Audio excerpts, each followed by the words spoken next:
आज जहां पे मैं मौजूद हूं, यहां अक्सर मैं शो करने के लिए आता हूं और आज मैं जी हां नोएडा में मौजूद हूं। उत्सव का माहौल है और मार्केट सजा हुआ है। बहुत बहुत शुक्रिया वो तमाम सारे लोग जो आज यहां पे शो में मौजूद हैं, उन सबका बहुत बहुत स्वागत करता हूं। कहां से आना हुआ साहब आपका? नोएडा से। क्या नाम है साहब? नरेश सचान। नरेश सचान साहब, बहुत बहुत दीपावली की शुभकामनाएं आपको। जी, पत्नी है आपकी, फोटो ले रही हैं जी, बहुत अच्छा। ये तो मुझे लग रहा है जैसे चलनी से देख रही हैं इन्हें। बहुत बहुत शुक्रिया। क्या नाम है आपका? नीलम। नीलम जी, बहुत बहुत शुक्रिया, थैंक यू सो मच। बातचीत के सिलसिले को शुरू करने के लिए तमाम सारे मेहमान हमारे साथ आज मौजूद हैं, उन सबसे मैं आपका तारुफ कराएंगे, हालांकि आप सारे लोग परिचित। Thank you so much Mini, thank you so much Vikas ji, बहुत बहुत शुक्रिया। और thank you so much band के बाकी हिस्सा जो है उन सबका बहुत बहुत शुक्रिया, थैंक यू सो मच। कहां से आना हुआ मैम? 61 सेक्टर। जब बोले तो ये नोएडा का सेक्टर बोल रही है, 61 सेक्टर, क्योंकि आज मैंने कहा कि मैं आज नोएडा में मौजूद हूं। बहुत बहुत शुक्रिया मैम। बातचीत का सिलसिला शुरू करता हूं। Thank you so much. जो मेहमान हमारे साथ आज मौजूद हैं, ईशान त्यागी जी कांग्रेस का पक्ष रखने के लिए मौजूद हैं, बहुत बहुत शुक्रिया Ishan ji, thank you so much. Rishabh Tiwari ji BJP का पक्ष रखने के लिए मौजूद हैं, बहुत बहुत शुक्रिया। विनय सिंह बिन्नू जी समाजवादी पार्टी, आज तो उत्तर प्रदेश में ही मौजूद हूं मैं। बिल्कुल नहीं मैं आपका स्वागत है उत्तर प्रदेश में। आपका स्वागत है, बहुत बहुत शुक्रिया। मनीष गुप्ता जी राजनीतिक विश्लेषक, बहुत बहुत शुक्रिया, thank you so much. Rahul Lal ji पत्रकार हैं, बहुत बहुत शुक्रिया, thank you so much. Alok Vats ji राजनीतिक विश्लेषक, बहुत बहुत शुक्रिया, थैंक यू सो मच। और हमारे किसी तरह ऑटो कहां खड़ा करा है? ऑटो तो वहीं पार्किंग में है विश्वविद्यालय। हाँ जी, सीएनजी। ना ऐसे ना करिए, वो मजदूर आती हैं। कहां खड़ा करा है? रामजस कॉलेज पे खड़ा कर।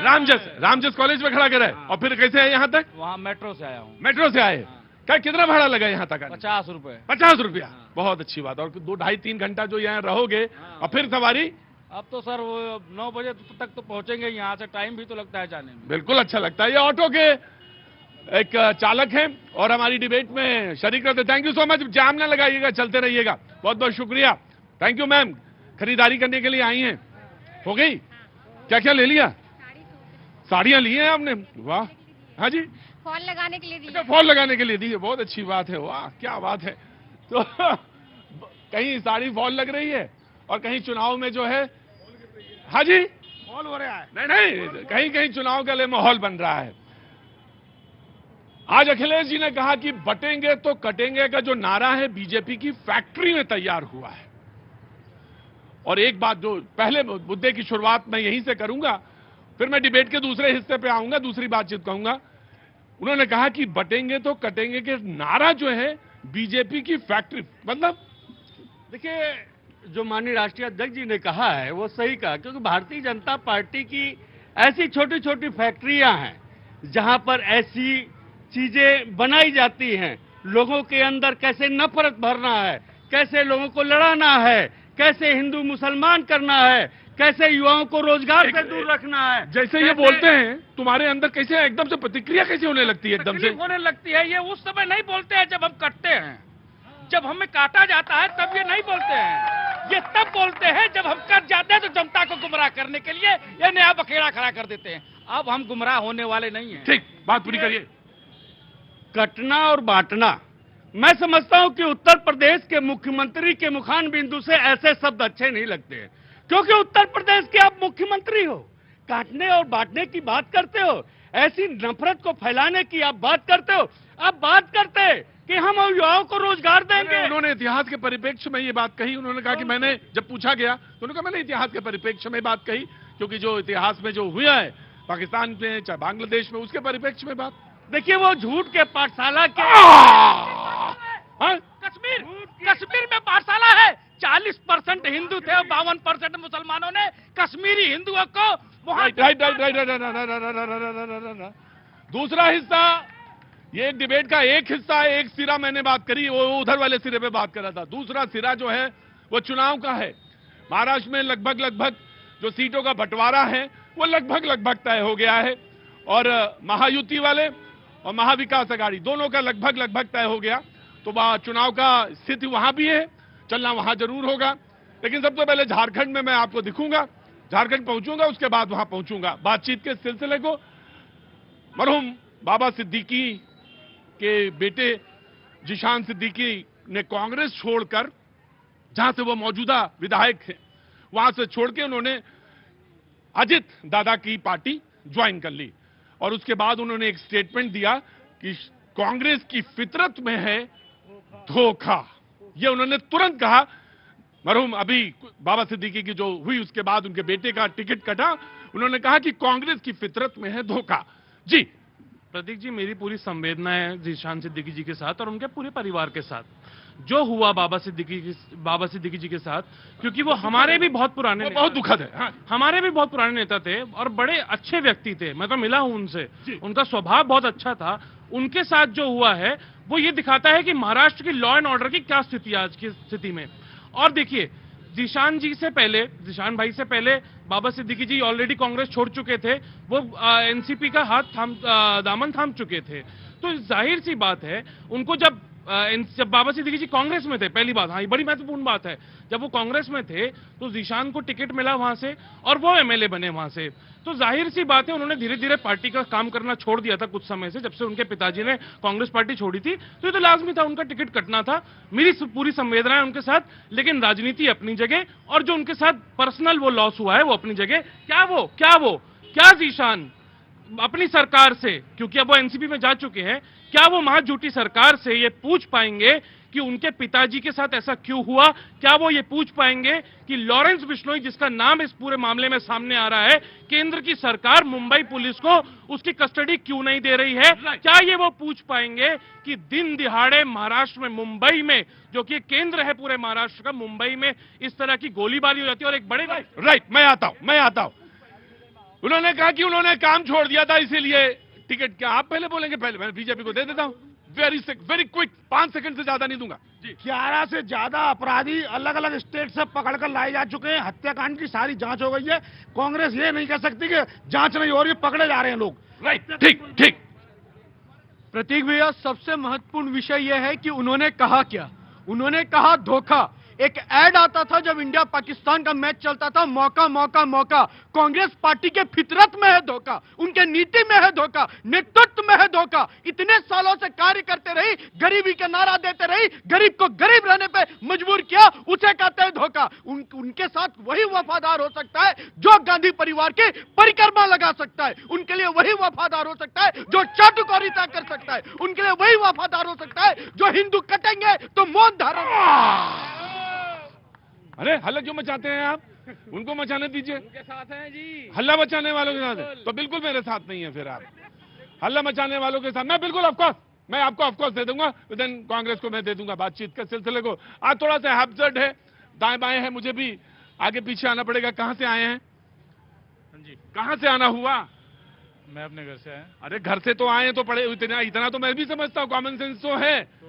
मैं पूछना चाहता हूँ कहाँ रहते हैं?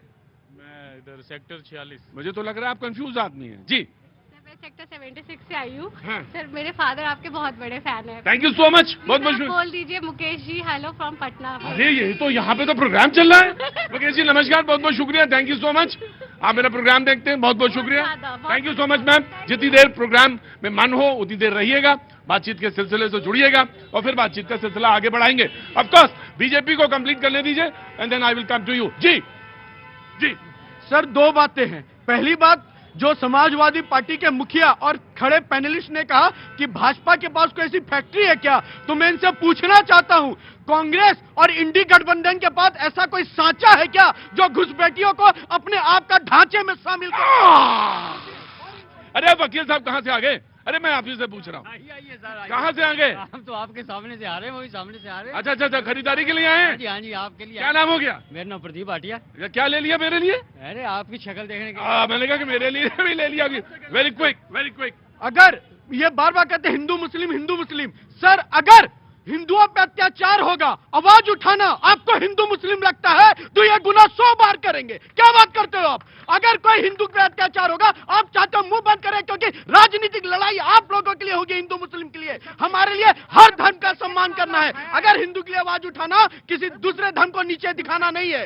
अगर हिंदू के लिए आवाज उठाना दूसरे धर्म को झूठा कहना नहीं है। लेकिन सवाल इसलिए खड़ा होता है कि जब यह निकल कर आता है कि कोई अगर फल बेच रहा है, कोई अगर गुनाह कर रहा है, अगर वो थूक के फल बेचेगा, उस पे हम पूछेंगे नहीं क्यों भाई, हर धर्म का हम सम्मान करते हैं। राइट, आपको क्या दिक्कत है? राइट, मैं दे रहा हूं, मैं दे रहा हूं, ऋषभ वेरी क्विक, छोटा वेरी क्विक, मैं दे गलत मैसेज चल जाएगा, इसलिए मैं कह रहा हूं, मैं बार बार कहता हूं, बिना टोपी लगाए और बिना मुस्लिम तुष्टीकरण की बात किए हम सबका साथ, सबका विकास करना जानते हैं। आपके तरह टोपी पहन के ढकोसला तुष्टीकरण की राजनीति नहीं करते। आप ही को देंगे जी। हिंदुस्तान के अंदर समाजवादी पार्टी को मौका देना पड़ेगा क्योंकि ये बात वहीं से इनिशिएट हुई। हिंदुस्तान के अंदर आवाज होनी चाहिए तो भारत की आवाज होनी चाहिए। भाषण मत दीजिए। नहीं, आवाज कौन सी होनी चाहिए? ऐसे लोग जो जिस तरह की बातें करते हैं, इतनी गंदे बातें करते हैं, लोगों में नफरत पैदा करते हैं, वोट के लिए लोगों को लड़ाते हैं, लोगों में हिंसा पैदा करते हैं, बात क्यों नहीं करते हो रोजगार की? बात क्यों नहीं करते हो महंगाई की? बात क्यों नहीं करते हो महिलाओं के किचन की? उस पर क्या आपको सांस सूख जाता है?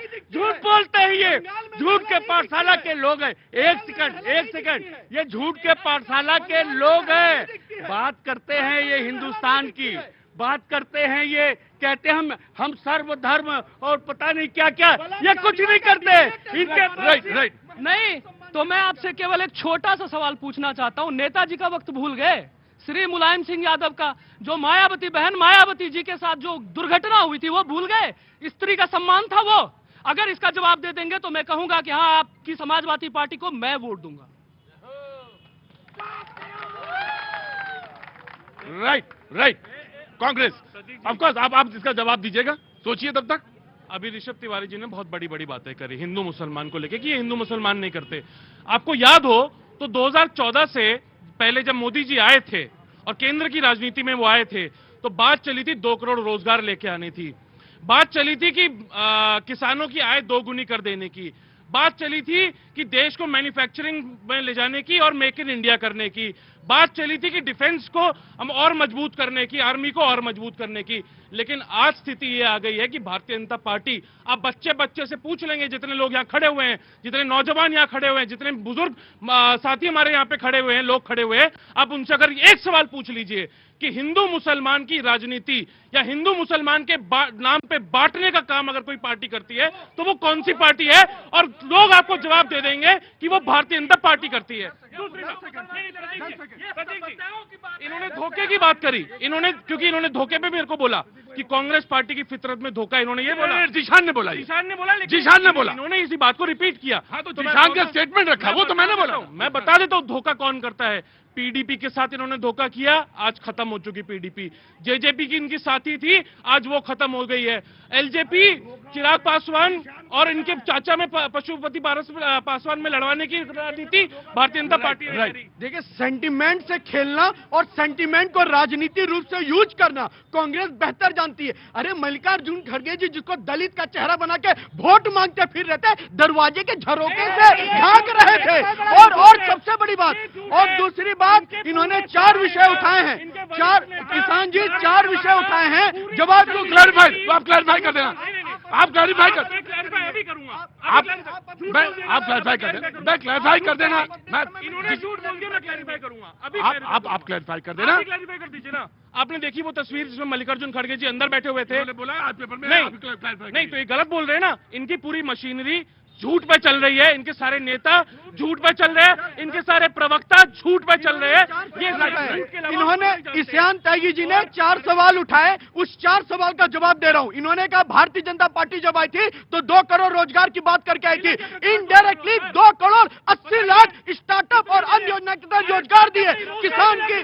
एक देखिए, ये कहते हैं झूठों की फौज कैसे घेर रही है, उधर से ये, इधर से ये, मतलब सत्य को दबाएंगे लेकिन सत्य जीतेगा, दबेगा नहीं। फर्क है ऋषभ भाई। Ishan, this is not the way. नहीं ना ईशान, ना ईशान, मैं डिसिप्लिन जैसा नहीं। रोजगार की परिभाषा क्या है? केवल सरकार की तरफ माई बाप करके हाथ उठा के देखना। अगर कोई वहाँ समोसा बेच के महीने का लाख रुपया कमा रहा है तो क्या वो रोजगार नहीं है? अगर कोई डोमिनोज के अंदर काम कर रहा है तो रोजगार नहीं है? क्या बात करते हो सर आप? दूसरी बात मैं आपको बता रहा हूँ, किसान की आमदनी की बात देखिए। आइए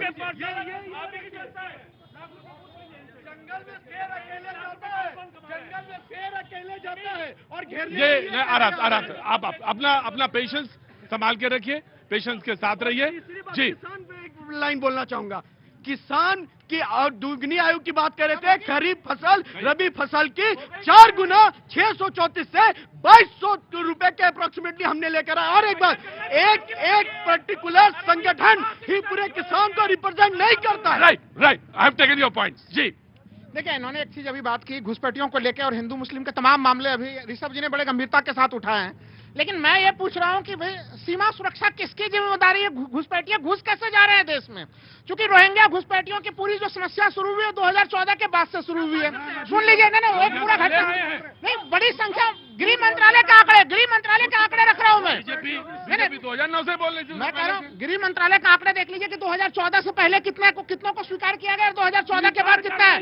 मैं सुन तो लीजिए, बड़ी संख्या में घुसपैठी अभी आए हैं। अभी त्रिपुरा पुलिस का आंकड़ा है सर कि वहाँ पे 10 लाख रुपया दे के वहाँ पे 10 बांग्लादेशी घुसपैठिए जो घुस जा रहे हैं। तो ये जो सीमा पे भ्रष्टाचार फैला हुआ है, इसको कंट्रोल करना किसकी जिम्मेवारी? झारखंड में ऐसा मुद्दा बनाया जा रहा है। और यहाँ पे देखिए नंदकिशोर गुर्जर जी लोनी के विधायक हैं। झारखंड में तो एक मुद्दा और बनाया जा रहा है। बिल्कुल बनाया जा रहा है। तो डेमोग्राफी के मामले को लेकर देखिए, एक लाइन में कह दूं, निशिकांत दुबे जी ने कुछ आंकड़े रखे हैं सर वहाँ पे। वो कह रहे हैं कि अलग अलग क्षेत्रों में बड़ी संख्या बढ़ गई है। मैं तो सरकार से कह रहा हूँ 2011 का जनगणना, उसके बाद कोई जनगणना ही नहीं हुई। टेक योर पॉइंट जी। इन्होंने कहा जो बांग्लादेशी रोहिंग्या साहब 2014 से पहले कांग्रेस की सरकार थी और घुसपैठिए जो आए हैं वो साजिश के तहत आए हैं। और वो क्यों आए हैं मैं उसकी बात एक मिनट सुनिए यार, अरे सुनिए ना साहब, मैं बता रहा हूँ साजिश के तहत आए हैं। आज क्या हो रहा है यार? बोल कश्मीर में क्या? अरे मैं बता रहा हूँ, अरे कश्मीर में तुम ही सबको कर्म कर रहे हो। जब से तुम्हारी सरकार बनी है आतंकवाद बढ़ गया है। ये बोलने नहीं लगे। नहीं बिनु नहीं, बिनु बीच में बोल देते हो। हाँ ना देना, ना व्यापारियों के हाथ में बिनु इधर जी। बिनु समाज डिसिप्लिन ये वो समाजवादी है, कहते हैं देश को झुकने नहीं देंगे, वो आतंकवादियों की जमानत करिए, सुप्रीम कोर्ट में चले जाते हैं, फटकार लगती है। ये वो है, इनको ये नहीं पता है।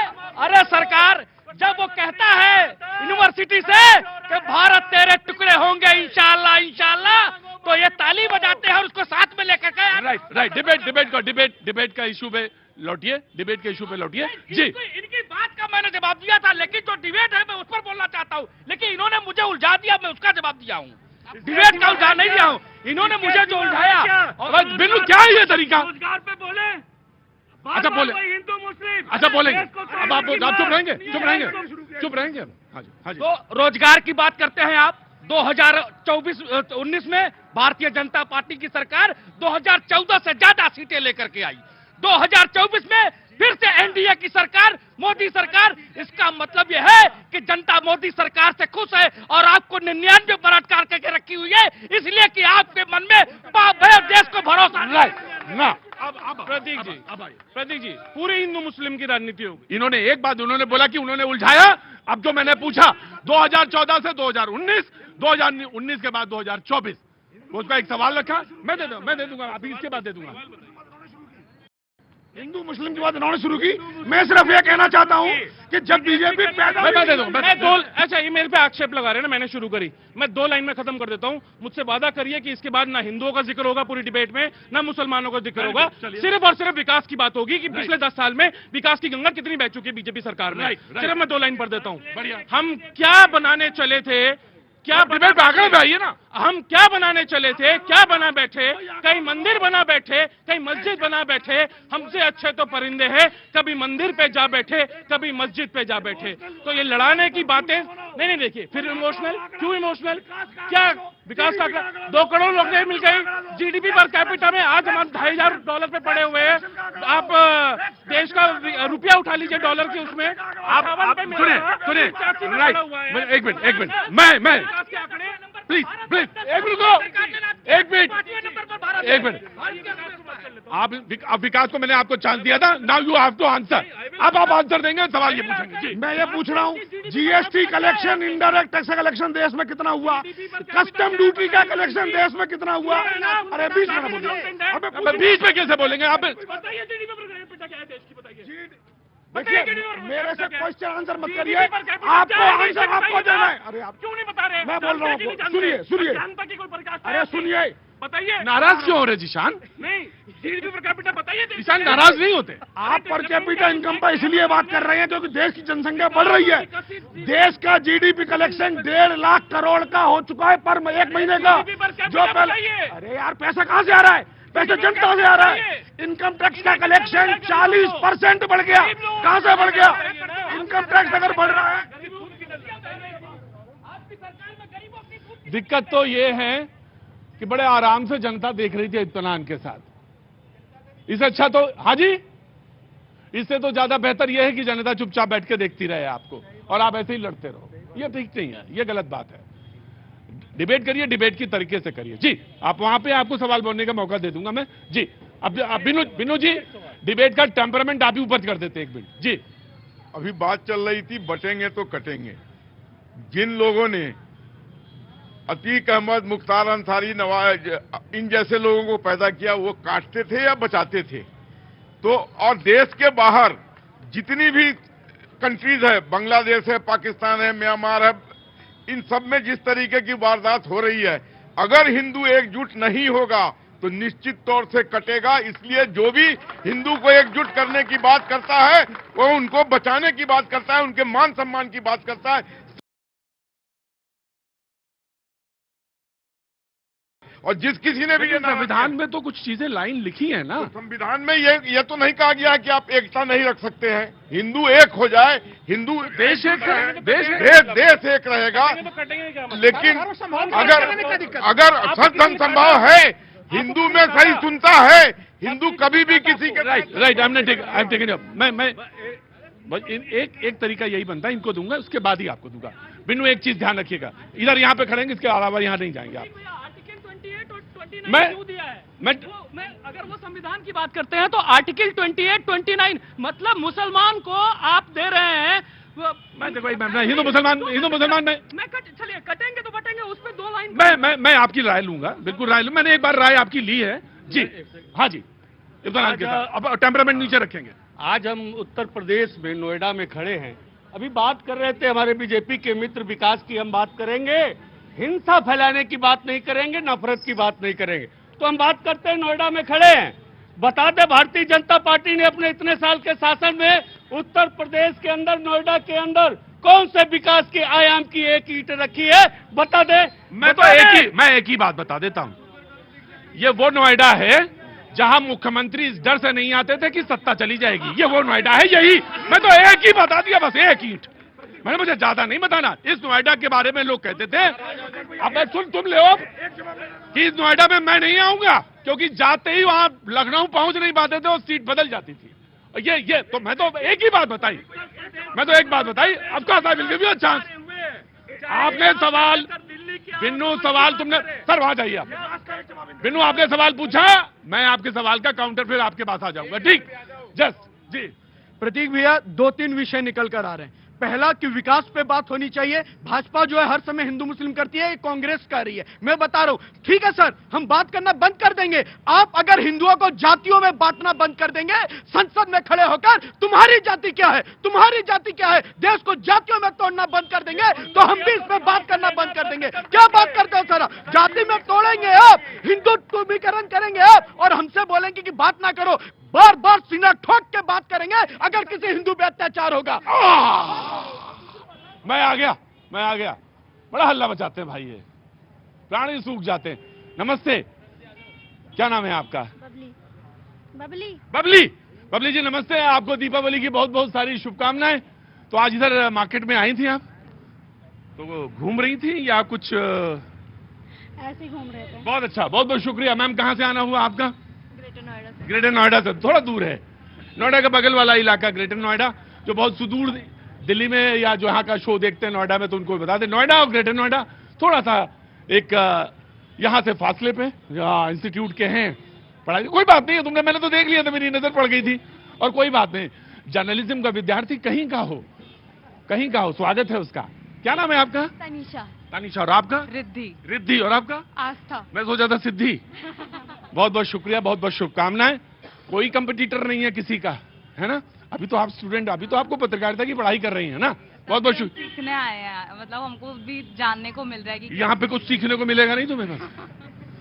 वैसे तुम्हारा जो सबसे अच्छा तरीका वही है कि जो लोगों को देखो, observation is the main thing.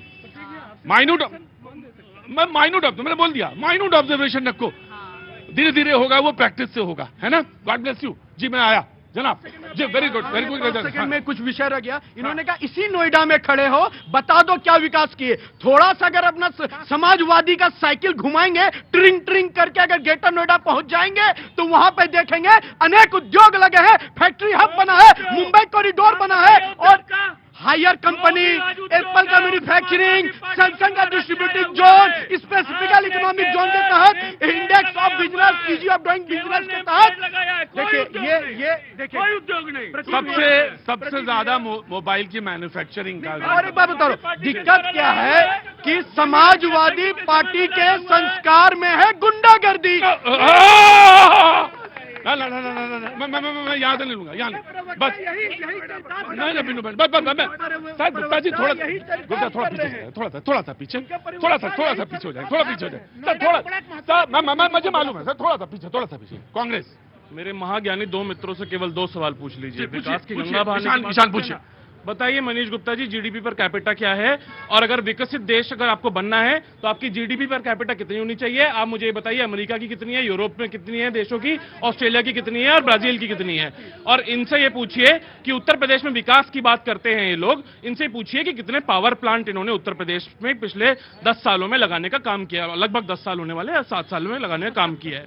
दूसरी बात इनसे, अभी ये जातियों की बात कर रहे थे प्रतीक जी, बहुत आसान है यहां पे ये बोल देना, बड़ी बड़ी बातें कर देना, जनता को बेवकूफ बना देना, लेकिन अब मुद्दे की बात करिए। 2021 में देश में जनगणना होनी थी जो कि नहीं हुई। चलिए मान लीजिए कोरोना काल था, जनगणना नहीं हो सकती थी।